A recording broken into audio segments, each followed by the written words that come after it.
Hi guys, as you can see I just woke up and it's already 12 p.m. here.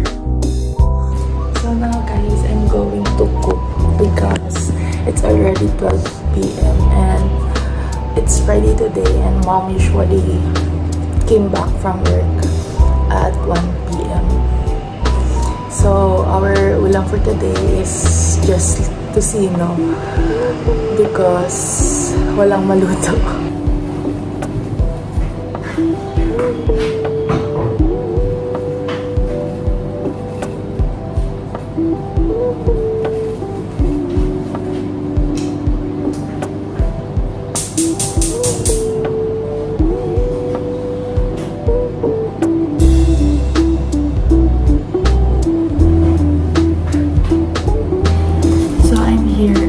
While waiting for the tocino to become tender.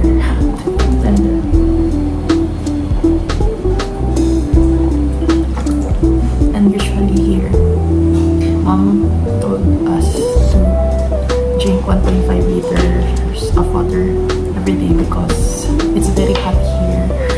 The temperature is reach about 52 degrees Celsius. So it's very essential for us to drink water and be hydrated every day. So guys, I'm done cooking our food for lunch and look, I'm sweating because ang init. Napaka-init sa may kusina. But it's fine. At least it's done. And I'm back here in our room. Yan, we are on the way to city.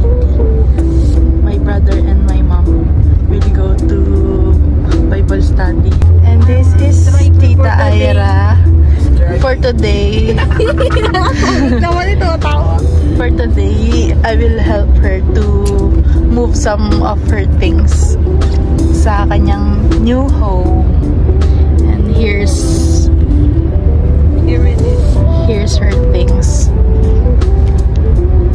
We're finally here guys, and as you can see, tinatanggal na ng kapatid ko yung mga maleta. We're here at the city.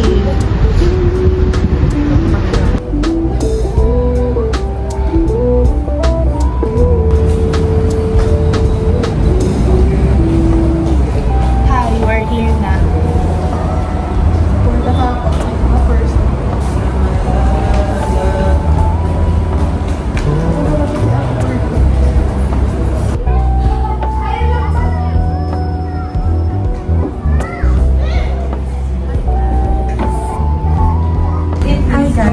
Finally here, and here's the quick room tour for my tita's new home. It's just a partition, so it's kind of small, but it's good for her naman. As you can see, wala pa siyang linis, and ito siya, loaf bed type niya. Ayan, and here siya mag-sleep. Ayan. Then, ayan. That's all. Hi guys, as you can see, we're done na mag-ayos dun sa bagong room ni Tita Ai, and we're here walking, finding something to eat. And ayun silang dalawa. Ayan si Ate Virgie, and ayan si Tita Ai na may mahabak na maleta. Yeah. Here's the city. Too many people ang nandito ngayon because it's Friday. Tomorrow is their off sa work. Tay! Okay, bababa. Eh, tama na din yan.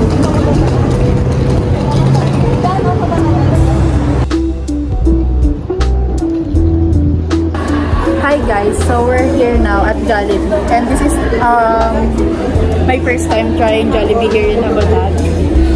I'm still with Ate Virgie and Tita Aya. And this is the view. Hi guys, so we're here na sa park because we're waiting kay mama. Because ang hirap mag-commute dahil meron pa rin kaming malaking mali.